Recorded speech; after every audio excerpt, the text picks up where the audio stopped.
Olá, você aí de casa, tudo bem? Estamos aqui pro nosso, felizmente e infelizmente, pro nosso último podcast Roteiro Team. Tivemos um trimestre maravilhoso, com lições maravilhosas, com convidados maravilhosos, com você, maravilhoso, assistindo aí de casa também. Estamos aqui hoje com o Lucas. E aí, gente, é nós aqui de novo, né? Agora pra finalizar com chave de ouro esse trimestre, vamos pra mais uma vez aí, né? Mais um vídeo. Vambora. Isso aí. Vamos lá pra mais um episódio com a Melissa também. Amigos, me despedindo aqui de vocês. Muito bom compartilhar meus conhecimentos, meus aprendizados. Eu sou a Melissa, me despedindo.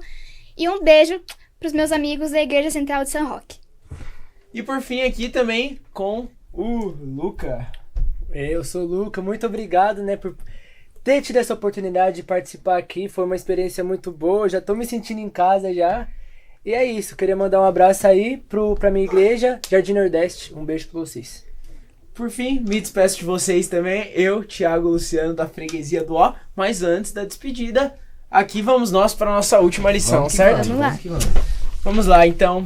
Show. Nossa 13ª lição se chama É a Sua Vez. É a sua vez. É nossa vez. E o verso é: esta é a minha alegria que agora se completa. É necessário que ele cresça e eu diminua. Então, aqui, ó, a gente tem uma ilustração interessante, né? Ó, que bonita essa ilustração. O que eu acho mais interessante nessa parte aí, que é o quê? A imagem da cruz e a coroa de espinhos tá com uma seta pra esquerda, porque, tipo, na matemática isso significa que esse é maior que o outro, entendeu? É, exatamente. Então, isso é bem legal, interessante, né, no caso. Verdade. É o maior algébrico, né? Que significa que aquele lado ali, a cruz com a coroa de espinhos, seria maior do que o homem que tá ali. Exatamente. Que a gente já sabe, né? Que é o João Batista. Certo? Exatamente. E aí ele é uma expressão engraçada, amigo do noivo. O que isso quer dizer? Amigo do noivo, então. Eu ia deixar isso pra depois, mas eu vou falar agora que eu achei legal que tem na ilustração. Na época era muito comum que houvesse um padrinho pro casamento, certo? E o padrinho, ele era responsável por organizar a festa e, às vezes, né, arranjar, inclusive, o casamento entre o marido e a sua mulher, certo? O Entre os intermediador. noivos. Ele era o intermediador. Exatamente. E assim, ele preparava tudo, preparava toda a festa para que viessem os noivos. Ou seja, essa era a função de João Batista, era preparar para que então viesse a atração principal deste mundo, que seria Jesus Cristo. Olha que Isso aí. legal. Certo? Legal. Legal essa metáfora, né? Verdade. Exatamente. E deve ser engraçado, né? Porque João Batista, ele era primo de Jesus e eles nunca tinham se visto. Verdade, né? Jesus Fala cresceu na história, em cara. Nazaré e João no deserto. E foi Deus que determinou, né? Que eles nunca se virem. Sim. Né? Quando Jesus chegou, Jesus reconheceu, quando as boas novas que João estava espalhando chegaram aos ouvidos de Jesus, ele reconheceu que a hora dele havia chegado, né? Jesus começou a pregar e à medida que as pessoas deixavam o grupo que seguia João e passavam para Jesus, João, ele se deparou com uma decisão. Ficar com ciúmes e tipo, bom, meus seguidores estão indo pra ele, como assim? Como assim? Cadê eles? Estavam comigo, agora tá indo pra outra pessoa. Tá indo pra outra pessoa, ou fique feliz porque Jesus estaria assumindo o papel, certo? Exatamente. E João, obviamente, escolheu a última opção, escolheu dar o lugar ao Cordeiro de Deus, Jesus Cristo, certo? Não é pra menos que Jesus elogiou João Batista com aquela frase, né, que não havia homem maior dentre ele, né? Além da missão dele já ser tão importante, ele lidou perfeitamente com o sentimento de ter tantas pessoas seguindo ele, né? Exatamente. Qual que foi a verdadeira razão que vocês acham que, tipo, os discípulos de João começaram a questionar por que as pessoas estavam mais ouvindo Jesus do que estavam ouvindo João? Olha, o que eu vejo sobre isso é que, tipo assim, né? Imagino que esses discípulos de João já estavam com ele já numa caminhada há bastante tempo, né? Então, tipo, já tava seguindo há muito tempo. E do nada eles começam a resolver de ir pra outra pessoa, tipo, ir pra Jesus. Por quê, sabe? Então eles questionam, como assim? Como você tá deixando isso acontecer? Você tá deixando você os seus seguidores que estavam com você há tanto tempo... Esse cara que apareceu do nada. Exatamente. Você vai deixar eles ir pra essa pessoa aí que chegou agora. Tipo, pegou o bonde andando e quer sentar na janelinha, Exato. sabe? Um negócio assim, sabe? Acho que também envolve, tipo, uma certa inveja das partes dos seguidores de João Batista também, né? Faz sentido. Mas como é que João... Mas aí conta aí pra gente como é que João lidou com esse sentimento. Bom, aqui na lição fala, né, como você já tinha mencionado, que João tinha duas alternativas. Ou ele ia ficar frustrado, ia ficar com inveja igual os seguidores, ou ele ia ficar feliz.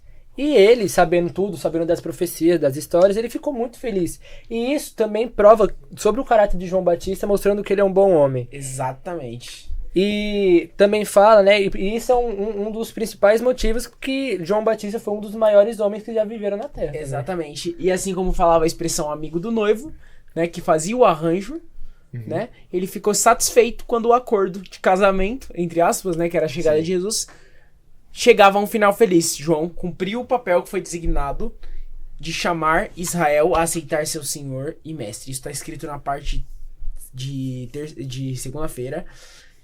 E diz, né, que certamente ninguém apareceu maior do que João Batista por sua missão e sua humildade em cumprir tal missão tão importante. Exatamente. Passando para a parte de terça-feira, lê pra gente essa curiosidade aqui.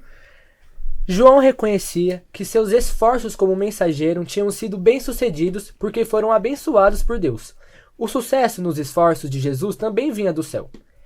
Por que ele ficaria triste com o cumprimento de sua própria predição? Exatamente. Era literalmente o que tinha sido profetizado sobre ele, né? Exatamente. Lê pra gente a outra. Os líderes religiosos já sentiam ciúmes da influência de João. Quando viram que Jesus conseguia atrair mais ainda multidões, não sentiram apenas ciúmes, mas ficaram irados contra Jesus. Exatamente. Voltando até do que a gente tinha falado, né? Por que eles ficaram assim? Pelo visto, eles estavam querendo poder também. Tinha até, como disse aqui, tinha até ciúmes do próprio João. Imagine então, né? Depois que veio Jesus e já começou a arrastar multidões assim de uma vez, sabe? E João, ele poderia ter cedido à pressão de grupo, porque tinha muita gente assim falando pra ele e tal. Mas não, ele cedeu porque as pessoas estavam tentando com certeza plantar contenda no coração de Jesus. Inveja, rebelião. E se... de João Batista. E se João Batista tivesse cedido, com certeza o plano divino já teria fracassado. Exatamente. Então João Batista, desde o ventre de sua mãe, foi o escolhido. Teria se perdido, né, no caso. Não faria sentido. Exatamente. Achei interessante na parte de quarta-feira aqui que fala que foi feita uma pesquisa em Bangkok, na Tailândia, e eles classificavam 11 características que eles consideravam importantes numa pessoa. Não importava a religião dos alunos, a humildade, nem foi classificada entre as 11. Mas as mais importantes, né?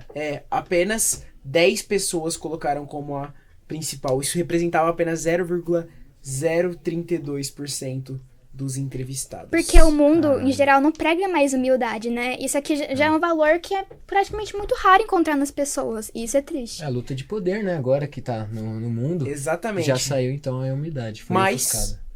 o discurso que o governo de Deus promove é diferente do mundo, certo? Com Verdade. certeza. Assim, João, ele ensina essa lição, ele esfrega essa lição. Ele era um homem que andava com multidões, atraía multidões, e ele chegou um que substituiu ele, que tomou a atenção dele. Mas ao invés dele ficar enciumado, ele demonstrou que a humildade, ela é um valor extremamente importante no reino de Deus. João Batista, ele pregou há 2000 anos, mas sua mensagem ainda é relevante hoje. Assim como Jesus habitou nesse mundo, ele quer também habitar em nosso coração. Amém. A mensagem de João Batista, ela não é só relevante. A história dele também é. Ele dá um exemplo muito bom. Assim como o maior exemplo de todos, Jesus, que veio após ele. E assim como o João Batista, ele se submeteu totalmente a Deus, a vida dele foi transformada totalmente com Cristo Jesus. E que assim como o João Batista, que nós possamos também nos submeter, ter a humildade, saber de nossa missão e que nós possamos levar esse exemplo na nossa vida. Exatamente. Exatamente. Que a gente não caia na tentação de considerar Exatamente. o mensageiro Mais importante que a mensagem. mais importante do que a mensagem. Perfeito. Exatamente. Aí, por fim, gostaria novamente de finalizar com essa frase. Eu rogo para ser um simples indivíduo sujeito a errar como qualquer outro mortal, No entanto, que eu tenha humildade suficiente para confessar meus erros e corrigir os meus passos. Forte. Mahatma Gandhi. Que a gente possa ter humildade de reconhecer que a mensagem de Deus, Deus não precisa da gente, mas Ele quer usar a gente para pregar a mensagem dele. Exatamente, somos apenas instrumentos, mas o verdadeiro músico é quem toca. Exatamente, o verdadeiro músico é Jesus, a gente é só um instrumento. Amém? Amém. Muito obrigado pela presença de vocês aqui. Fico feliz. Foi muito aí. bom compartilhar Obrigada, gente. Muito obrigado. essa lição com vocês. E muito obrigado você que assistiu. O trimestre foi maravilhoso. Muito obrigado a todos aí que participaram. O trimestre foi muito bom. E esperamos você no próximo trimestre do podcast Roteiro Team.